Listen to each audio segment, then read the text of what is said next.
তোরা কে দেখেছিস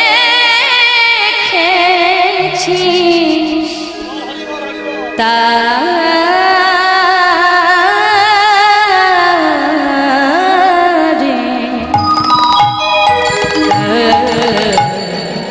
বলতে নদে বাসি প্রাণ কানাইয়া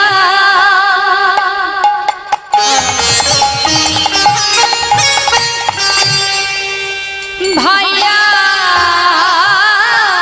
মেরা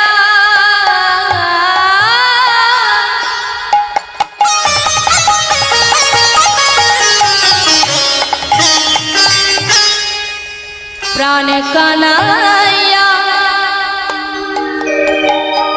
ভাইয়া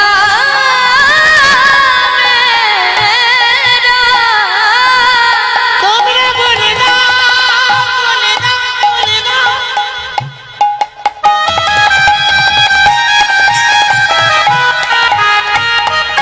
কোথায় আছে আমার প্রাণের ভাই কানা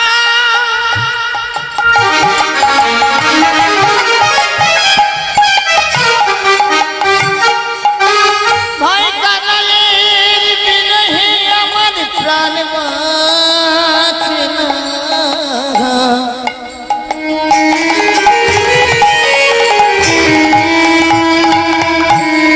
তোমরা জানো যদি একবার বলে দাও প্রাণ কানাইয়া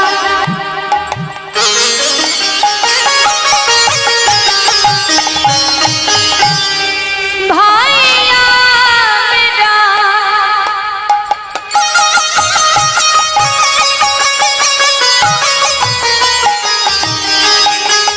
हो गई नो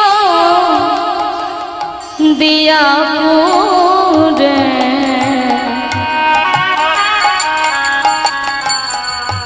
हो गई नो दिया पूरे बोले दे रे नो दे राशि के দেখেছি তারে বলে নদে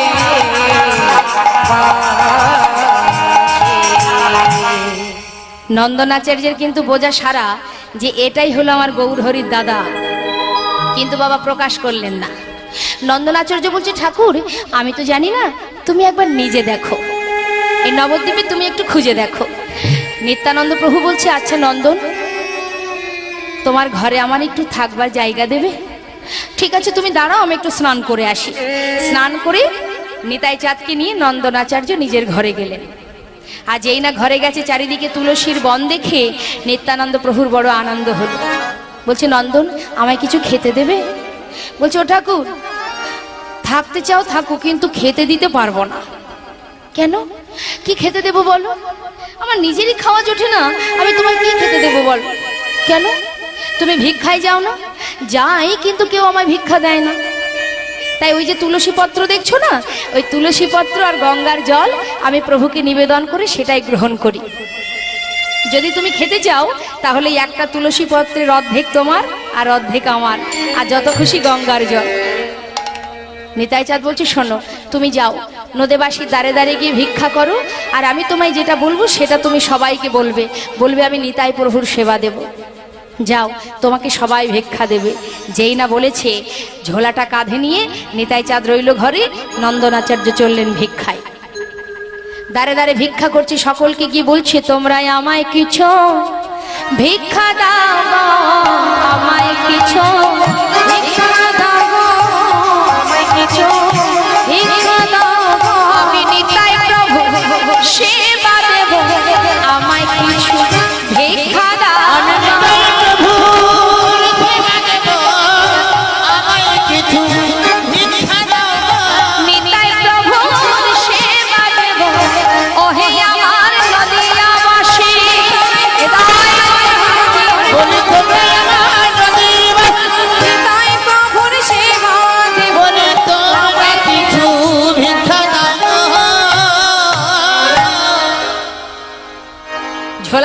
করে চাল ডাল নিয়ে ঘরে এলেন মা, রন্ধন করে প্রভুর সেবা দিলেন। সেবার পর করজোড়ে বললেন, প্রভু তোমার কাছে আমার একটা নিবেদন, যতদিন তুমি তোমার ভাইকে না পাবে কথা দাও তুমি আমার ঘর ছেড়ে কোথাও যাবে না।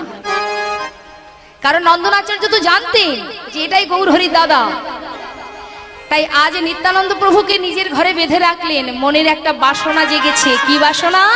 যে নিতাই গৌর যে দুই ভাইয়ের মধুর মিলন, এই মিলনটি সর্বপ্রথম যেন আমার ঘরে হয়। নিতাই গৌর হরি বল। আর এদিকে আমার গৌরহরি তিনি স্বপ্নের মধ্যে নিশির শেষে স্বপ্ন দেখলেন কি, নবদ্বীপের মাঝে এক মহাপুরুষ এসেছে, তালোধ্বজ রথে এক সংসারেরও সার, আসিয়া রহিল রথ আমারও দোয়ার, আসিয়া আমার সনে হাসি কথা কয়, বলে তোমাতে আমাতে কাল হবে পরিচয়। স্বপ্নের মধ্যে এক মহাপুরুষকে দেখে পার্ষদগণকে সঙ্গে করে নিয়ে বললেন, চলো ভক্ত, এই নবদ্বীপে এক মহাপুরুষ এসেছে, আর সেই মহাপুরুষ আমার দাদা ছাড়া আর কেউ নয়।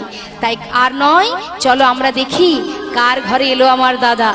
সঙ্গে করে ভক্তদের নিয়ে খোল করতাল বাজাতে বাজাতে যাচ্ছে দাদার সন্ধানে। ভক্তগণকে সঙ্গে করে নিয়ে যাচ্ছেন আমার গৌর সুন্দর, আর মুখে কি বলছে, একবার জপ কৃষ্ণ কহ কৃষ্ণ,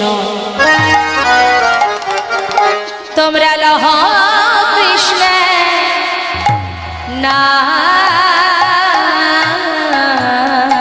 একবারে জপ কৃষ্ণ অহ কৃষ্ণ, লহ কৃষ্ণ না,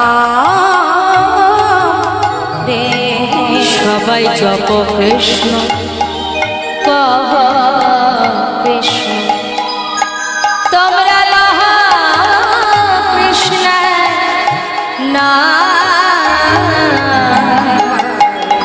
জপ কৃষ্ণ লহ কৃষ্ণ, লহ কৃষ্ণ নাম রে, জপ কৃষ্ণ কহ যথা থাকি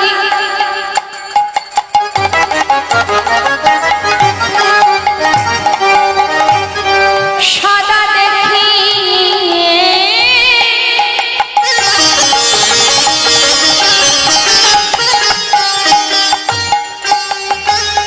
দেখি কৃষ্ণ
যথা থাকি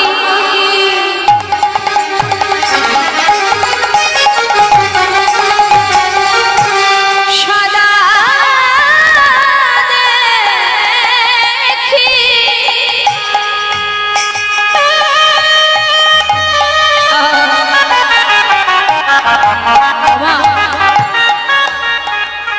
যারা কৃষ্ণকে ভালোবাসে তারা যেদিকেই দেখুক, যেদিকেই তাকা, যেদিকেই তাদের দৃষ্টি যায় সেদিকেই ভগবানকে দেখতে পায়।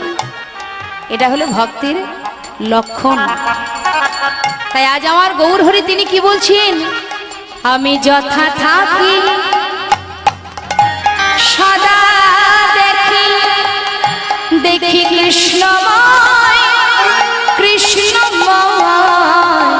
আবার কৃষ্ণ ছাড়া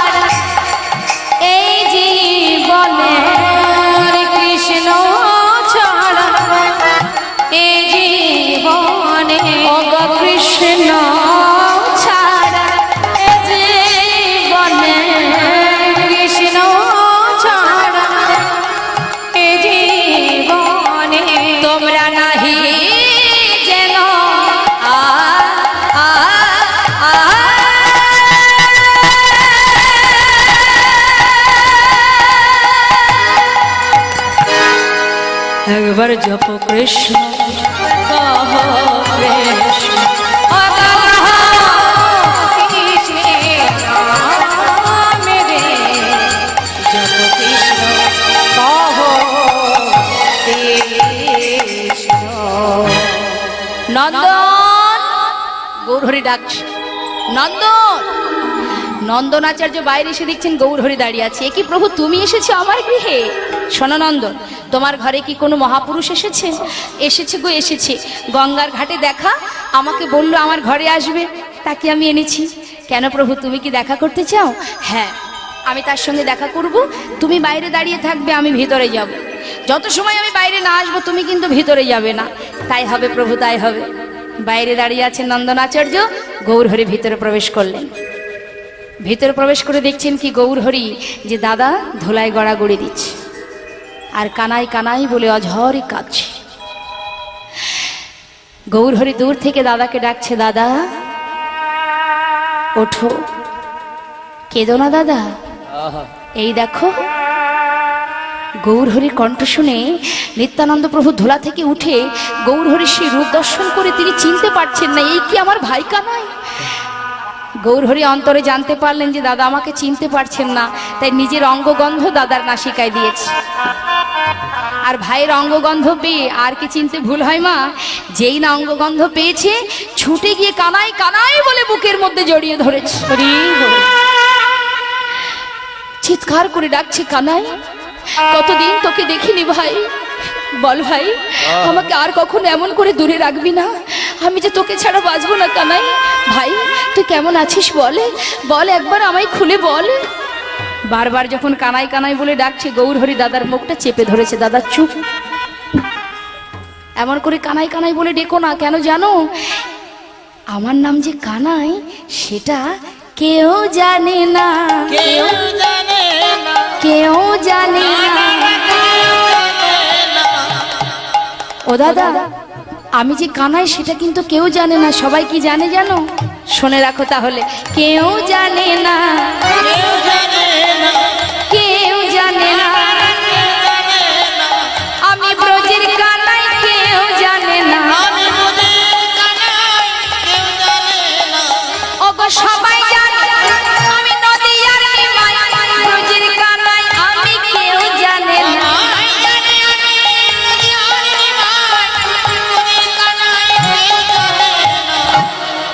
বলি ও কানাই, নামটিও বদলেছো? তাহলে আমার কথা শোনো, আমাকে না কেউ চেনে না, কেউ চেনে না, কেউ জানে না, কেউ জানে না আমি ব্রজের বলাই, কেউ জানে না, ব্রজের বলাই আমি, কেউ জানে না। সবাই জানে আমি পাগলা নিতাই, ব্রজের বলাই কেউ জানে না। সবাই জানে পাগলা নিতাই, ব্রজের বলাই আমি, কেউ জানে না। সে কি দাদা, তুমিও নাম বদলেছো?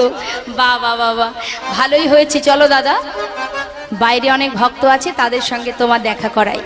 সঙ্গে করে নিয়ে যেই না বাইরে এসেছে মা, এসে দেখছেন কি, ওই যে নন্দনাচার্য দেয়ালে কান পেতে সব কথা শুনছে। গৌরহরি এসে বলছে, নন্দ এটা তুমি কি করছো?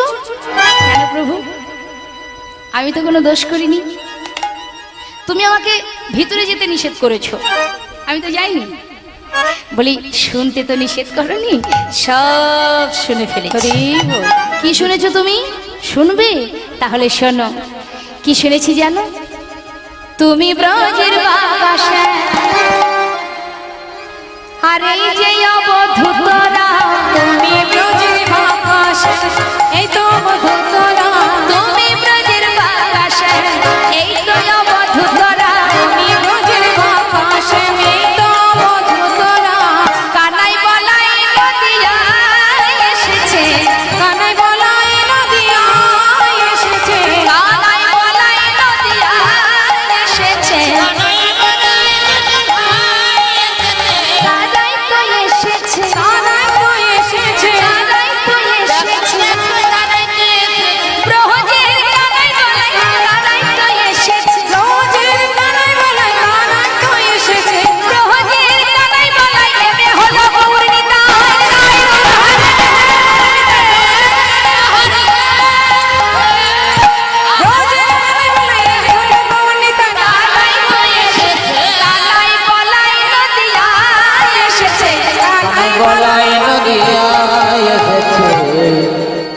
শ্রীবাস পণ্ডিত প্রভুকে দর্শন করে শ্রীমদ্ ভাগবতে দশম স্কন্ধের শ্লোক পাঠ করছেন।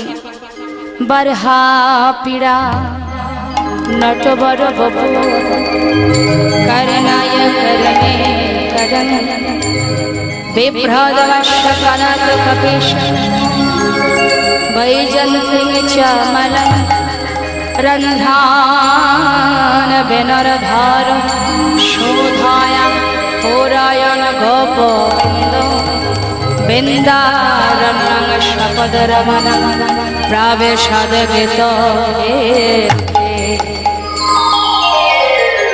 দুই ভাই একে অপরকে জড়িয়ে ধরলেন। আর এদিকে মা সচিমা তিনি জানতে পারলেন যে তার বড় ছেলে মানে বিশ্বরূপ ফিরে এসেছে। পাগলিনীর মতো সন্তান হারা মা জননী আলু থালু পাগলিনীর ন্যায় বসন অঞ্চল তার ধুলায় গড়াগড়ি। ছুটতে ছুটতে নন্দনাচার্যের গৃহে যাচ্ছেন মা আমার। এসে ডাকছে বিশ্বরূপ বিশ্বরূপ। গৌরহরি এসে বললেন, মা তোমার ছেলের নাম আর বিশ্বরূপ নেই, নাম হয়েছে নিত্যানন্দ। মা বললেন, ওরে বিশ্বরূপ হোক আর নিত্যানন্দই হোক, আমার সন্তান তো ফিরে এসেছে। কই বাবা, আমার কোলে আয়। কোলের মধ্যে বসিয়ে বললেন, এমন করে কোনো সন্তান মাকে কাঁদিয়ে যায়? মা কথা দিলাম তোমাকে ছেড়ে আর কোথাও যাব না। বেশ। কোলের মধ্যে বসিয়ে নিয়ে দুই সন্তানকে নিয়ে নন্দনাচার্যের গৃহে বসে রইলেন। জয় রাধেশ্যাম, হরে কৃষ্ণ। দেখুন, নিতাই গৌরে দুই ভাইয়ের মধুর মিলন নন্দনাচার্যের গৃহে। লীলা আমাদের এখানে বিশ্রাম রাখবো। তো হ্যাঁ, নিতাই গৌরের মিলন আমরা দর্শন করব। তারপরে আমার ভাইয়ের অনুরোধ আছে, তিনটে ভজন আস্বাদন করবে। তো আমরা সবাই মিলেই ভজন গাইব। আসুন তার আগে আমরা দুই ভাইয়ের মিলনটা দর্শন করি। সচি মায়ের কোলে গৌর নেতা দেখো সেজেছে ভালো। সচি মায়ের কোলে গৌর নেতা সেজেছে ভালো।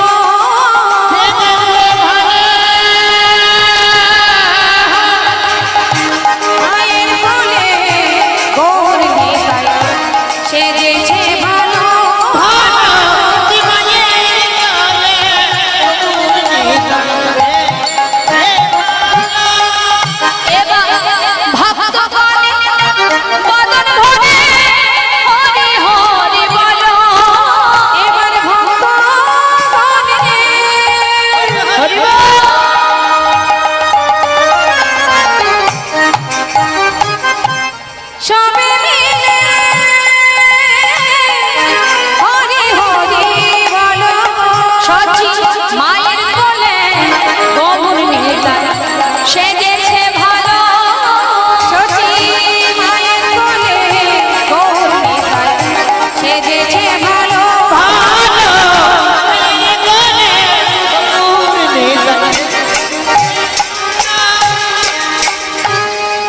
হরে কৃষ্ণ।